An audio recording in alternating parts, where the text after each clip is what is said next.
Welcome home, where we provide information, inspiration, and motivator after motivator after motivator here on America's Next. We have Rochelle Prater with us today. How you doing, Rochelle? I'm doing very well. How are you today, Cedric? I'm doing quite well. Where are you these days? I hail in Cincinnati, Ohio. Wow. Okay, and what's the weather like there today? It's very sunny, hot and muggy, but it's very nice today. Oh, wow. And now, is this the year of the cicadas out there? There was some news. I have not heard any as of Okay. yes. Okay. And if you can explain to our viewers what it's like living in Cincinnati. I know some people, they think Ohio and they think Columbus or maybe even Cleveland, but Cincinnati is a little bit different. Can you talk about that a little bit? So my personal experience with Cincinnati is that Cincinnati for me is the good, the bad, and the ugly. I'm gonna be very transparent in what I mean by that. I'll start with I like to end on a positive note, so I leave good for last. The bad is Cincinnati is, in my opinion, predominantly Black. However, there's a lot of disparities in Cincinnati. Cincinnati is home of, P&G and General Electric aircraft engines. I think the major issue with Cincinnati is that it borders a lot on the haves and the have-nots. Experiences that I've worked with, been able to work with families in the Cincinnati proper area, and a lot of disparity. The ugly is that Cincinnati is one of those places that is not, how you say, I didn't get that good old Southern feeling that, hey, how you doing? People are very reserved. Is called and labeled a conservative city. I would agree with that perhaps. But it is a place that if you're not from here, it's a hard nut to crack, to say the least. Now, the good is Cincinnati is a wonderful place to raise a child. I know that sounds weird with all the things I just said, but what I'm saying is I think you get out of whatever, you get out your results of what you put in are a result of who you are. And I know for me and my children, I was able to do very well as do the best that I could in bringing in other people's students as well. I love my young Black men. I have a son myself. And so I think that it goes without saying if you could be a part of the problem or you could be a part of the solution. That's right. I consider myself being a part of the solution. Without a doubt. So it sounds like you didn't actually grow up in Cincinnati. Where did you actually grow up at? I'm actually from a little town west of Baton Rouge called Maringouin, Louisiana. I'm gonna spell it because as we move on along in our conversation, you're gonna want to know about Maringouin. It's okay. Maringouin,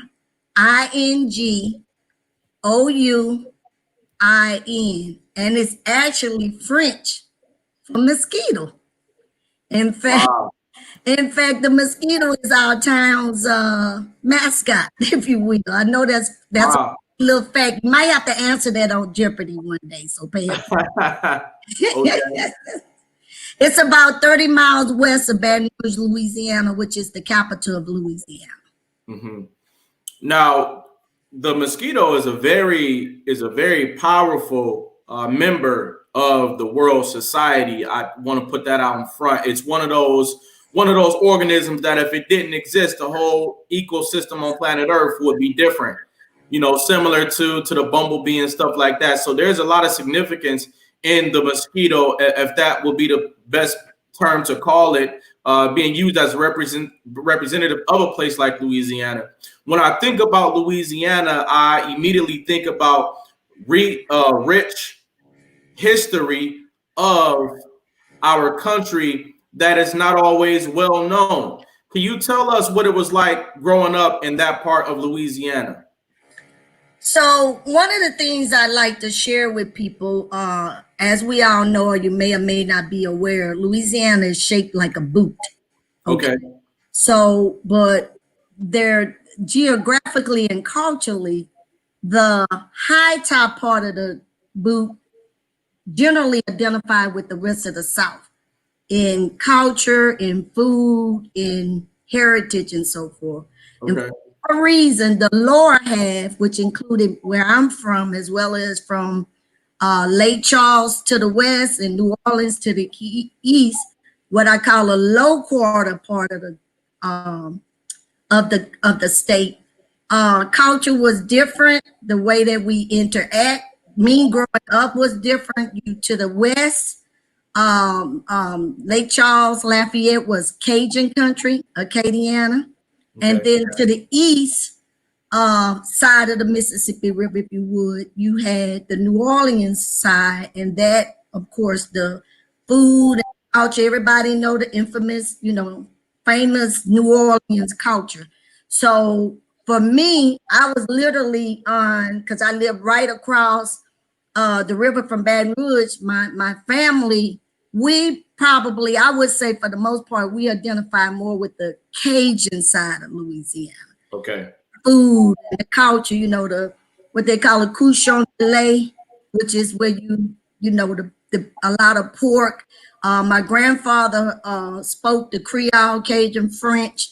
I did not pick it up, unfortunately. I wish I had now. Of course, I have a lot of regrets with that. But the cultures was different. But for me, I was from the little teeny town. I also, am very happy to report that I am a child of integration. So when I was in the fourth grade, my school was integrated. But up until that point, all of my teachers were my cousins, so I had that nurturing experience. The one of the cousins in the family, Hawkins One Stop Shop and Grocery Store, was owned by a cousin. It was a gas station. It was a grocery store. It was an entertainment center. It even had the little makeshift baseball field. If I want to slow this down right now because Okay. what we're listening to is a visual of history that preceded where we are today in a climate where we talk about not a big enough presence in academia, not a big enough presence in business ownership, not a big enough presence in overall entrepreneurship. But what you're telling me is about a time when integration first happened, right? And at the time of that integration, you had cousins who were teachers and you had family members who were business owners in the community where you grew up. Is that correct? That is correct. That is Okay. correct. Okay. What was it like? What was it like for you when they integrated the schools? What was it like before and what was it like during? So I would say it's funny that you asked that because I've been thinking a lot of memories, especially with COVID and so forth. So you reach back to, to think of Connor and general days to get me through my day. I remember the it was not like people from, if you will, the North would think it was like for me growing up. It was so much fun. We had before pre-integration, we had an event. We had two schools in the general region. So I'm from Maryland, but I identified with Grove State and Rosedale, Louisiana. We were regional. We were Northern Iberville Parish. By the way, Louisiana have parishes versus counties. Okay. So state in the country that we have parishes, and that is due to probably the French and Louisiana being held by the French and the Catholic religion. But I digress. We were blessed because community was the buzz. I mean, it was a thing I grew up with, and I know that's why I am who I am. But we had something called an opera. So an Okay. opera was something that was held once a year, and it was a small play, of course, and it included the elementary school as well as the high school students. And it was a production. We had costumes and so forth and so on. It was just wonderful. The other thing that was a beautiful thing about community is, as I said, we had the baseball games at Cutting, uh, Burnett Hawkins on the Hawkins One Stop Entertainment Center. Right. We did our own thing and we were just fine. I tell people all the time. So I don't want to digress. So that was the good times. Then in my fourth grade year was we began to prepare for the be integrated. And so it didn't actually happen that we started going to classes together until the fifth grade. So that the way that they did it in my community is the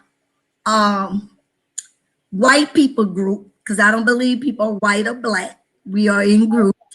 So the white people group actually came, the elementary school came into the black school, and then the black people group of the high school went to the white school.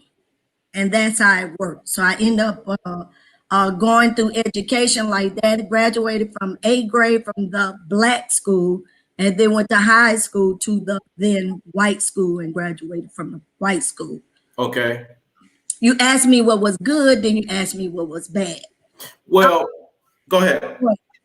Well, I was gonna say, I just want to know about the experience, and what you're saying right now is very informative. So please do keep going.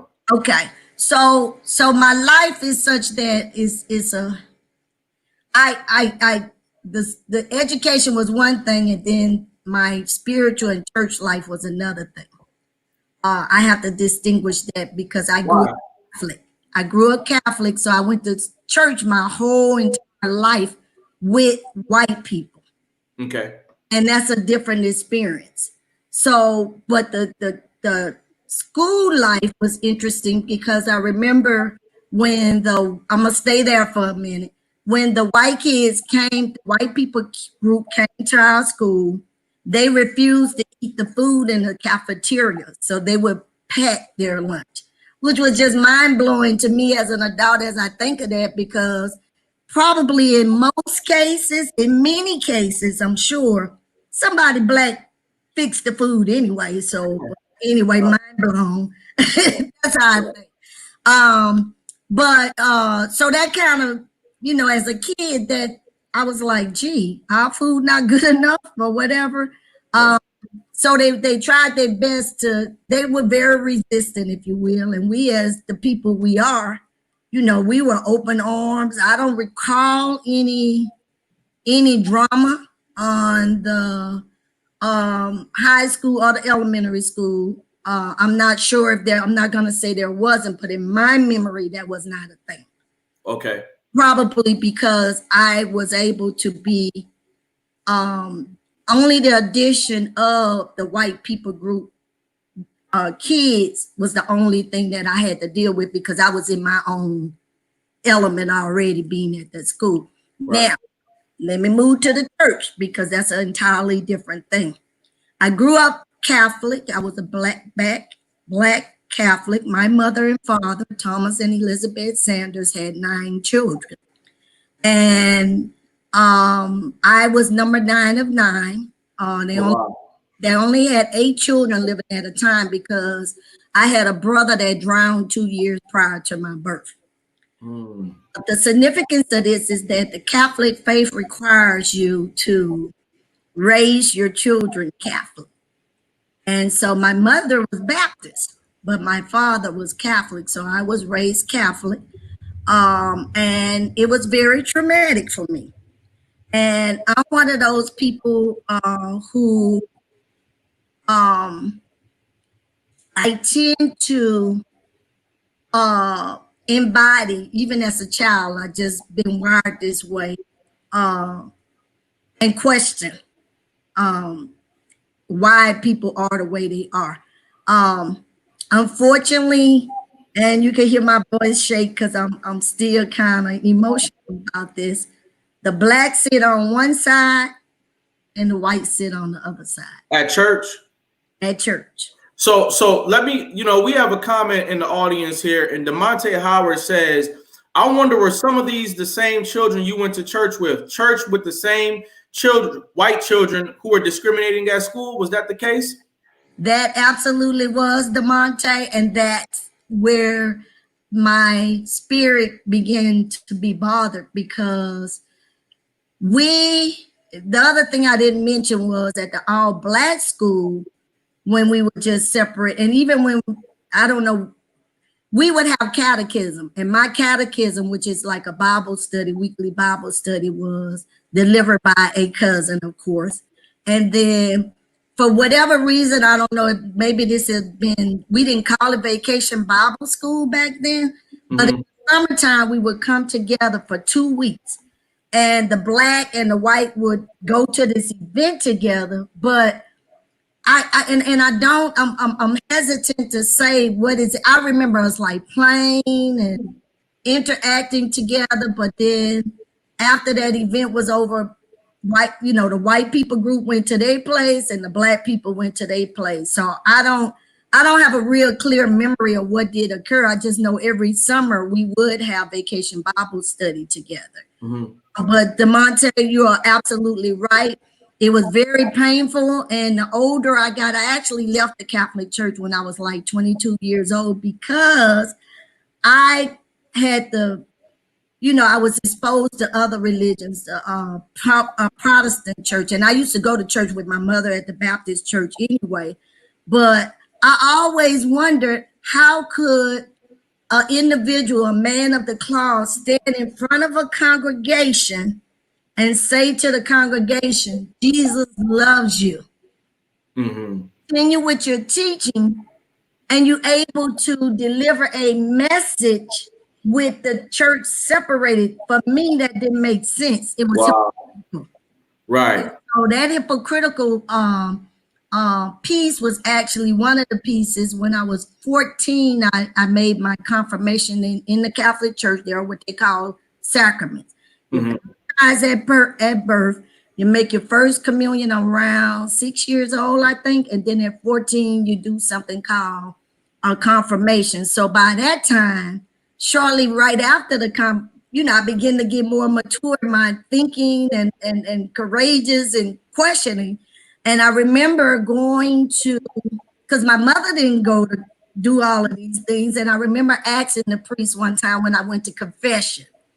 I asked him, why do I have to come to you to tell you what I did or whatever? And I will tell you, I don't remember the exact response. However, whatever it was, I never went back. It just, to me, other people were able to talk directly to God and have conversations and so forth. I was like, nah, that wasn't good enough. So that began my journey to step away from the Catholic faith.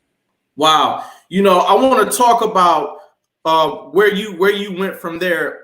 At what point in age did you leave Louisiana? But before we move on, Yolanda Riley says there's no line drawn with discrimination. My daughter goes to Catholic school, and parents will pray with us, and then school meetings on the direction of the school talk about excluding certain populations of people. And so that shows you that what you were experiencing then still occurs to this day. And so there is growth to be had when we talk about true integration, and when we talk about true spirituality in these buildings where we know that the people are the church. There remains a call to action for us to truly embrace each other across cultural lines. Now, I would like to know, when did you leave Louisiana, and did you take any of your family with you, or did you leave by yourself, or how did that happen? Okay, so I actually attended Southern University, a historically Black college and university in Baton Rouge, Louisiana. Okay. And I majored in mechanical engineering. And actually, I was recruited after I did graduate and I moved to California. I was recruited by McDonnell Douglas, and I worked on a military program as a structural design engineer. Okay. 17, and at that time, I kind of did things. Of course, being the youngest, I kind of was a rambunctious young lady. I did things my way. Right.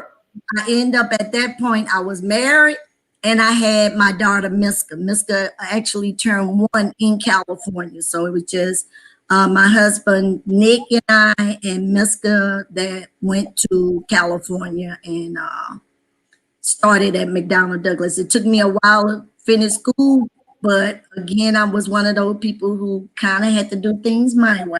Mm-hmm. And I did finally finish, and we moved to California. Mm-hmm. Can I ask? Given the variety of experiences that you had in Louisiana and going to college and being different than many of your counterparts, I'm sure during that time, every woman that you knew didn't go to college, or everybody that you knew from back home certainly probably didn't go to school and complete a degree in engineering. What were some of the early lessons that you instilled in your daughter Miska that may have contributed to her being a leader that she is today? That's a great question. And I say that because, as you may know, there are only 2 HBCUs in the state of Ohio, Central State and Wilberforce. Okay. And Miska actually had the opportunity to, one of my employments were with a program called Gear Up, and it exposed, and I'm not going to use the labels that people use, but it was a grant funded program through the U.S. Department of Education that was in 2 CPS schools at the time. And I had the pleasure of and the opportunity to expose students from the greatest, well, from those 2 schools to college tours. And I took them down to Tennessee. I took them to Kentucky State, Tennessee State, Knoxville College, and Fisk University. And Miska, I took Miska on one of those tours with me. I am a proponent of HBCU. I tell parents all the time that a child of color education experience at a HBCU is something that money can't buy. And what I mean by that is we do suffer from PTSS, as Dr. Joyce DeGruy states. She's the renowned psychologist that has a program out there called post-traumatic slave syndrome. So it's important when we, after you finish your undergrad, to me, I call it like a hallelujah moment, because you guys being integrated and being in school and not all instructors at these schools have issues with racism or race, but some do. What they call that bias, implicit bias is a thing, is real. Some people just don't realize that. So kids going to HBCU, if I had the resources, every Black male in America would go on my dime at least 1 year to HBCU. Wow. Miska went, and when Miska went, what came out of her mouth after being there a week was just complete transformation, and she was transformed. Same Jeremy. Jeremy went to FAMU in Florida, and he went. Hold on. Okay. Tell the people who Jeremy is. Okay, so Jeremy, I have 2 kids. My daughter Miska. Miska went to Winwood actually with Cedric. Miska Miska actually was unsure where she wanted to go to school. She was leaning toward the HBCU. She ended up going to FIS. She got an undergrad in psychology, and she got her doctorate, PsyD, in psychology at Atlas School of Professional Psychology, which is a social justice institute. My son Jeremy is a product of Wynwood High School, and what's interesting about Jeremy and what I want to share with everybody, I'm very proud. Jeremy kind of suffered a little bit with self-esteem because his best friend was a football jock. Okay. Jeremy was in the choir and he played the violin. He was a chunky person. It took him a while to come. So he suffered with self-esteem. It could be difficult in high school for a Black male if you're doing well academically and you're doing what you're supposed to. So it was my intention for him to go somewhere. So he ended up getting a scholarship to go to FAMU. Okay. And when he went to FAMU, words cannot express the transformation. I'm talking within weeks. Wow. He actually wrote me 2 letters and mailed them to me in an envelope. Right. In 2011 that said, "Mommy, thank you so much." Right. It's changed my life. Right. So, with this, well, first of all, this is making me feel kind of emotional because not only did you grow up with a very essential cultural experience in Louisiana where your people were teachers, but you grew up to put your children in a situation to experience the same cultivation that you did. And, sometimes, and I'm sure right now in America, there are millions, at least several million young people in America who walking around and going back and forth to the corner store or the municipalities in their neighborhood, and they're thinking, Black people are cool, they're great, but I don't see very much positivity happening with them. I want to be the one person that does something positive. I think that narrative right there is happening all across America. But what you're talking about is the fact that there are places in America, one of them being HBCUs, where Black people, people of color, or however you would like to term this rich culture, is a collective of people doing extremely positive things, extremely motivational things, and rubbing off on one another in a very great way. That's correct. Mm-hmm. So, ladies and gentlemen, we're talking to a walking history book right now. It's a book that everybody needs to be familiar with, and it goes by the title of Rochelle S. Prater. She's given us history today about integration, what life was like before it, and what life was like after it. Being a mother through the decades and being an advocate in the community for what we really need to do as a community. And so if you have not already, I'd like for you to share this stream. I'd like for you to subscribe to America's Next Motivator and tell a friend that we're having a very important conversation today. We'll be right back with Ms. Prater after this brief message.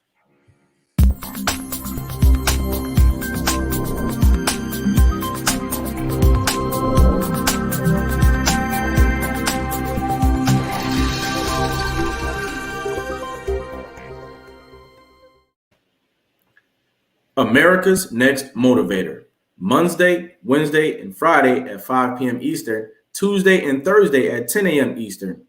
America's Next Motivator, hosted by Cedric Riley, sponsored by our good friends at 4D Healthware.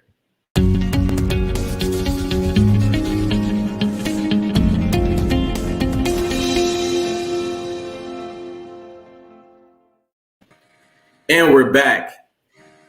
So how you feeling, Ms. Prater? I feel awesome.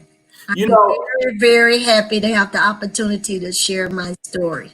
Without a doubt. It's habit at this time to talk to my elders as Mr. or Mrs., but she does not need that patronage because she's a queen all by herself. I want to let our viewership out there know that it's very important to sit at the feet of those who have grown before you and those who have lived life before you, because they have much wisdom And this wisdom exists in your families, whether it's an auntie, whether it's your mother, whether it's your grandmother, your cousin, an older sister who you might not have had a conversation with. There is history and there is story and information in our families that we need to tap into. And that's what we're doing today. Now, Miss Prater, can you talk to me a little bit about what you decided to do after you moved to Cincinnati? What was the next step for you? So I actually ended up in Cincinnati as a result of a life-changing automobile accident. Accident in 1990, where I suffered. Even today, I have ammunition. What do you call it when you can't remember? um, I can't think of the word now. See, but Okay. You're still impacted though. yeah, I had a head injury. Okay. So I don't recall what exactly happened with the accident, nor do I recall it happened on December the 18th, 1990. And I do not recall anything until the morning of December 25th, 1990. Wow. And so I ended up having to retire on disability. And rather than returning to Louisiana, from both my physical, my spiritual, and emotional health, I decided to come to Cincinnati because I have a sister here that lives in Forest Park, Ohio. Okay. So I came here and I stayed. So that's what brought me here, and I ended up being retired I didn't come to Cincinnati until 1992, however. Amnesia is what I had, amnesia about the accident. Okay. And so I was retired on Social Security disability for 8 years. And I actually ended up going back to, if you will, work.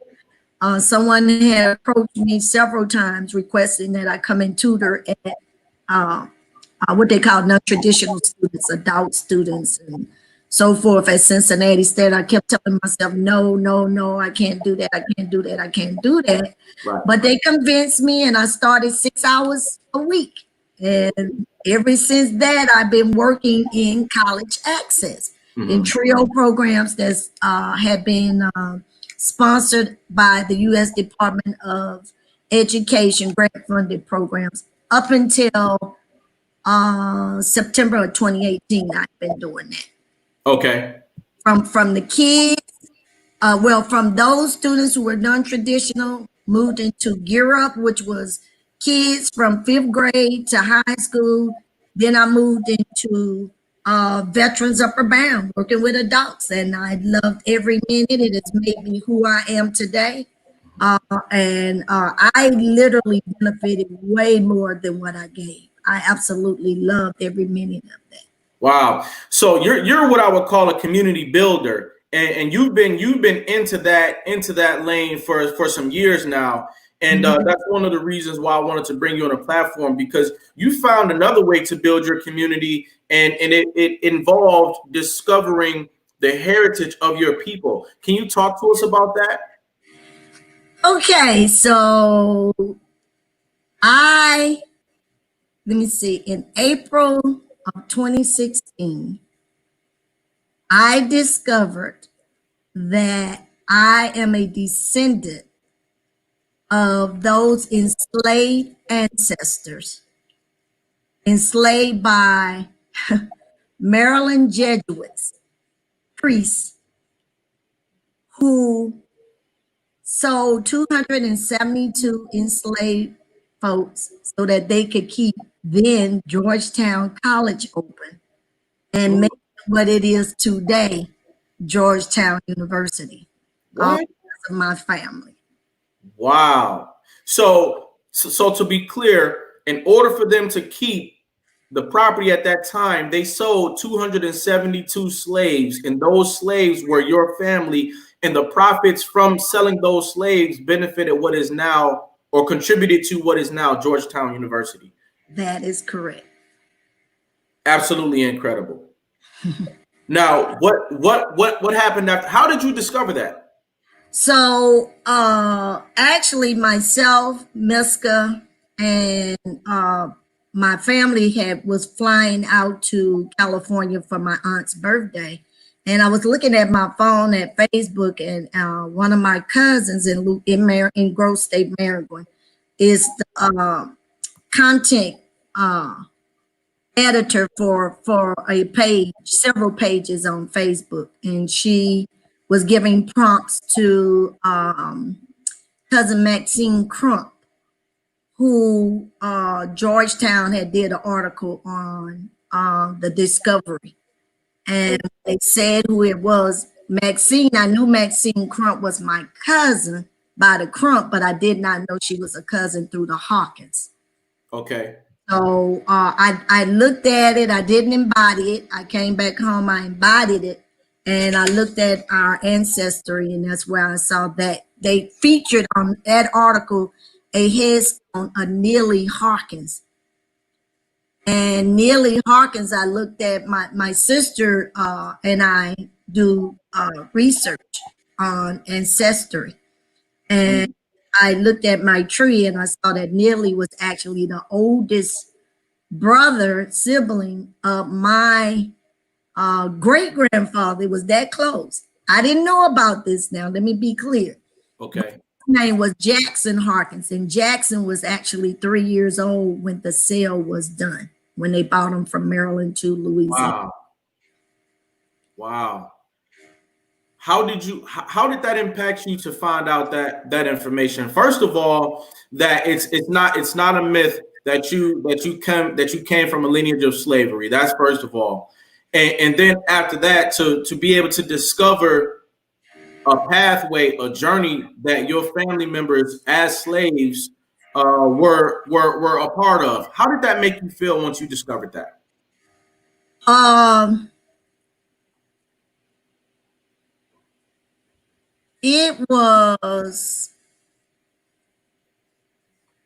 It's now 4 years. So it was a very dynamic process of emotions, a lot of highs, a lot of lows. On May 19th, I actually, article was published by New York Times. I did an interview with Rachel Swans. So my thoughts are there. For the most part, I landed in a place of honor, and feeling like, okay, like I literally, at the time I was dealing with having had so much loss, because I was regretful that my family was, my father died in 2004. My last uncle probably died like in 2014. We were that close to having been able to discuss this. I like what you said about sitting at the feet of your elders, because we don't have time. I want to echo that, and I want you to make that a real point during this conversation. Do not wait to capture that information. I will share with Cedric questions. We partner with the organization called Georgetown Memory Project. They were the reason how we found out about ourselves. And they partner with the New England Historical Society, and they have these questions that you do for oral history. So I will provide Cedric with a copy of the document of the whole oral history. And I would say when you talk to your elders, don't come at your elders about tell me what it was like or whatever, or either tell me about what do you know, because this is a very painful. That's why we knew nothing about it. Slavery, we have to understand, even with roots having happened, right? Back in the day, you would think that would have opened the door to be able to talk about it. I actually asked the question to my father, and at the time his aunt. So my great aunt was living. They didn't respond to that. Something that, older people want to talk about it for whatever reason. So you have to be very cautious about how you approach people about that. So when I found out about it, though, eventually landed at a place of being grateful, and I literally made a list of some things that I wanted to come at it was, believe it or not, anger was never one of them. I have no idea why that emotion. Disappointment was the major one. Right. But at the same time, we live in America. We are people of color. We all think in our mind, gee, we know we came from slave, but we don't know nothing about it. Right. We were blessed, very blessed, that they were uh, held by the Catholic faith community, because Catholics are meticulous about everything. There's something like I shared with you about the sacraments. The enslaved people had their birth. They had their not confirmation, but they had their marriages, and they had their deaths for the most part. Right. Now, um, did this lead to you also discovering that your family was larger than you thought it was? It absolutely did. Okay. And that was the blessing too. Thank you for reminding me. Because I had so much loss, I was feeling like everybody was dying away from me. And as a result of this, I labeled this as I've won the lottery. Wow. The sense of money, people, please understand that. In the sense of I have family that I didn't know anything about. But And how many family members did you discover as a result of this research? Right now, and I'm using, when I say family, whether I can prove it or not, or whether we connected, but from this being discovered today, I think the number is like 6,000. What? Yeah. Wow. There's a website called the Georgetown Memory Project. They have a running total on their page. How many descendants have been found? Wow. You see, now the reason why that's a very important thing is because I know for myself that there are a lot of people out here in America that feel like that they have a small family, and what ends up happening a lot of the time is when you go through adversities in life, or when life gets challenging and you're trying to stay afloat and stuff like that, you start feeling like you having a identity crisis about who you really are, or you feel like your roots not deep enough, because here you are trying to be like this one and trying to be like that one and trying to keep up with this one and trying to keep up with that one. And we don't do the work of discovering the bigger picture. We don't do the ancestral work of finding out who we are connected to. And in your case, you discovered that there's up to 6,000 people that you need to account for when you think about your identity.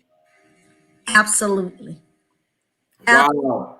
Now, go ahead. Now, is there any sort of a name for this diaspora? Did you guys begin to identify? So the name that we gave, and this particular name came out, the information we had at the time, and we are very blessed to have a relative who was a former in leadership at the Kellogg Foundation. And his name is Joseph Stewart, and cousin Bo and some other members of the family formed a organization called the GU 272 Descendants Association. Okay. Wow. We you guys went, understand.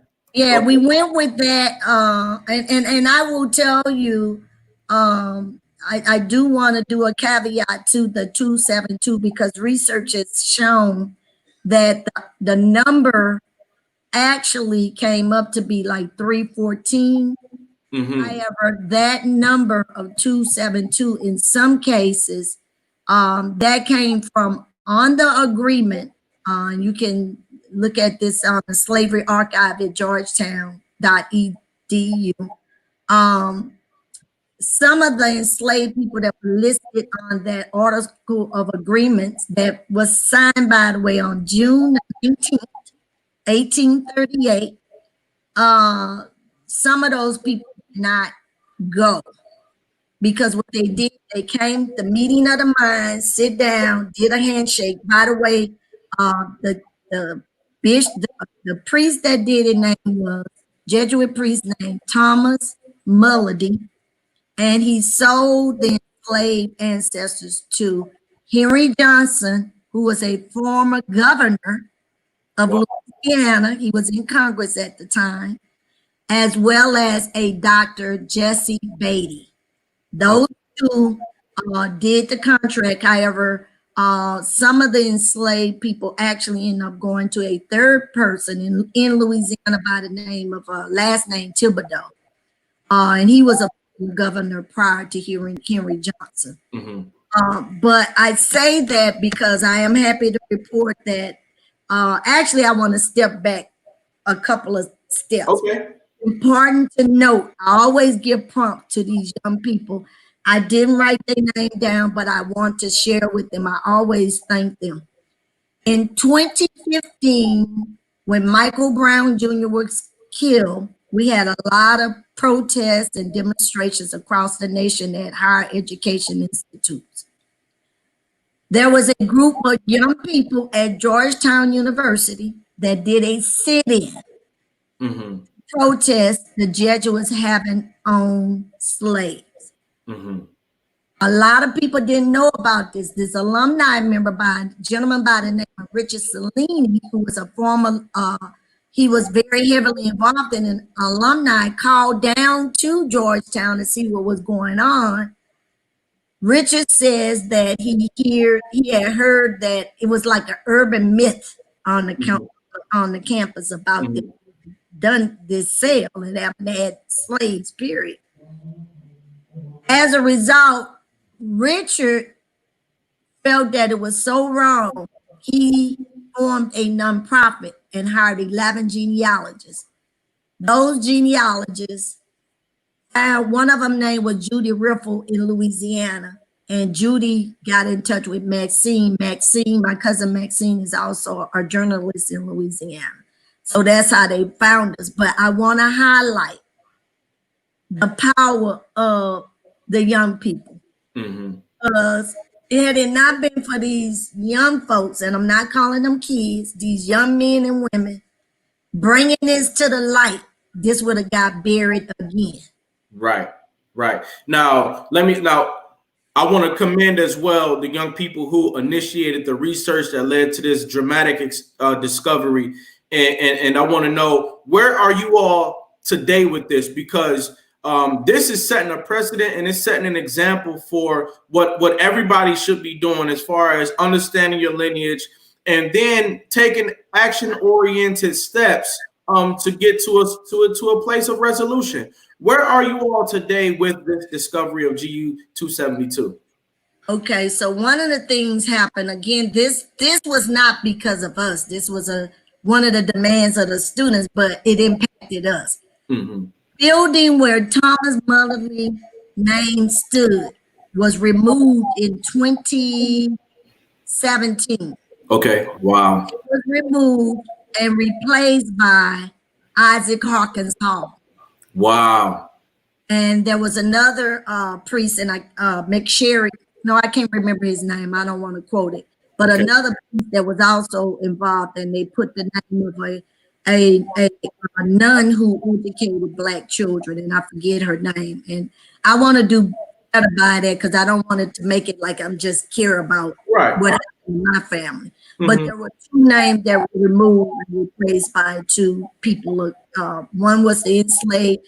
Isaac Hawkins is my great-great-great-grandfather. Wow. And his name was placed there. Let me be clear. His name is symbolic of every enslaved American in this country. Okay. Wow. Because his name was only chosen because his name was the first on that list I talked about, the agreement. The Articles Agreement. So his name was the one that was chosen first.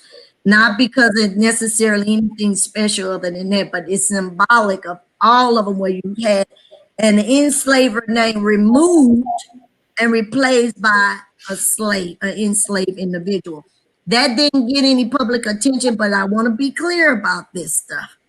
Certain things don't need to be made public because you have issues with people right now with making things right.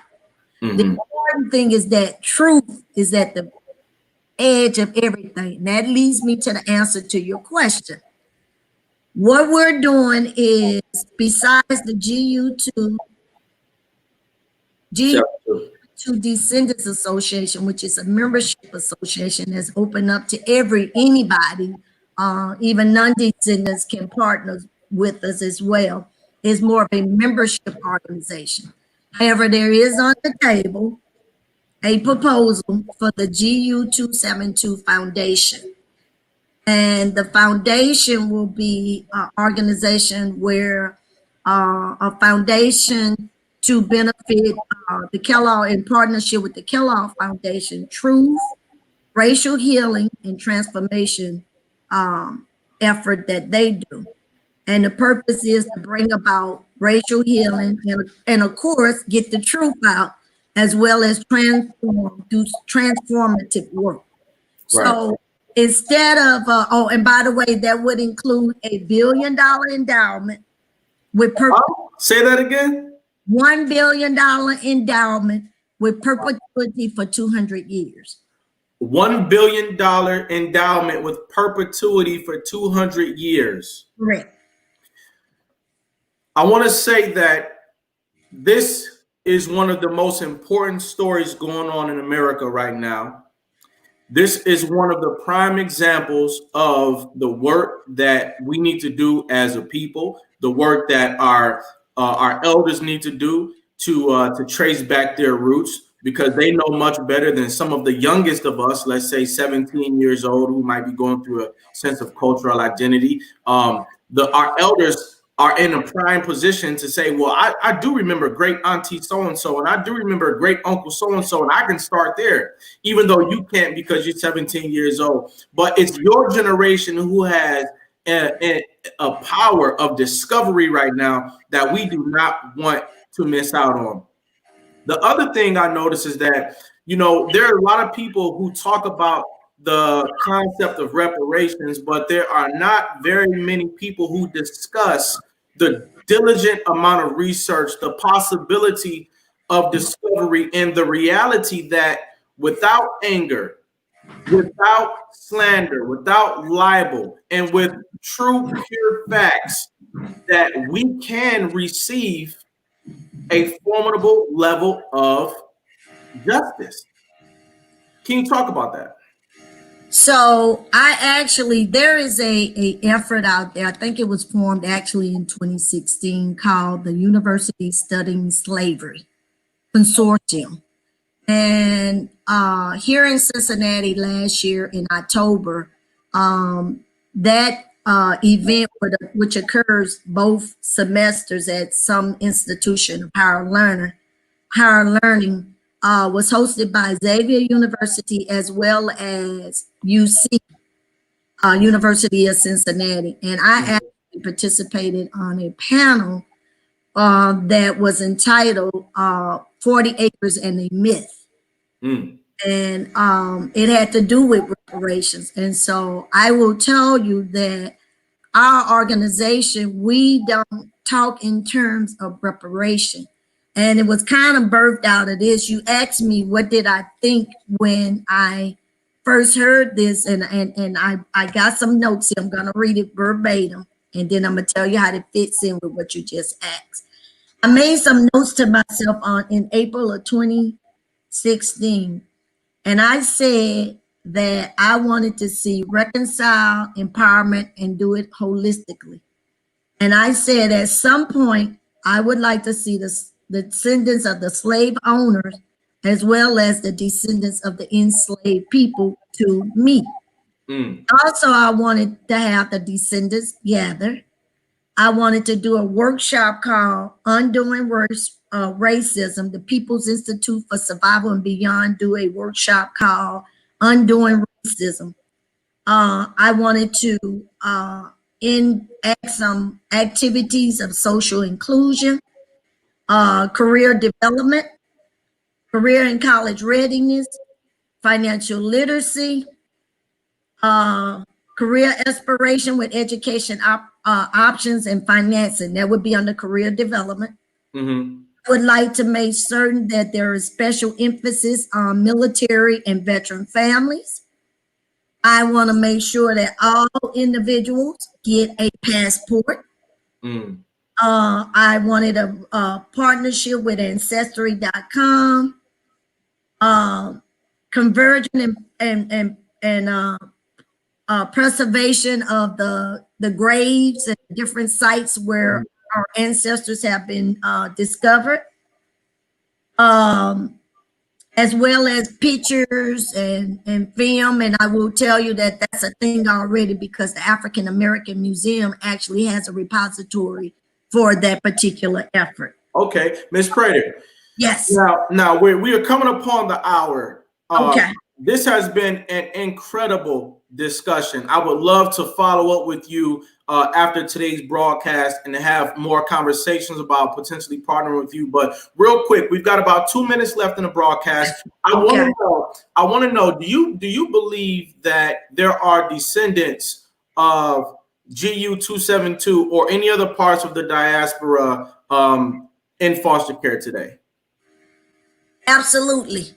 Because the diaspora includes, I didn't get to touch on it, is Maryland. So all in the area of Delaware, Philadelphia, Missouri, there were people taken. So I absolutely believe that.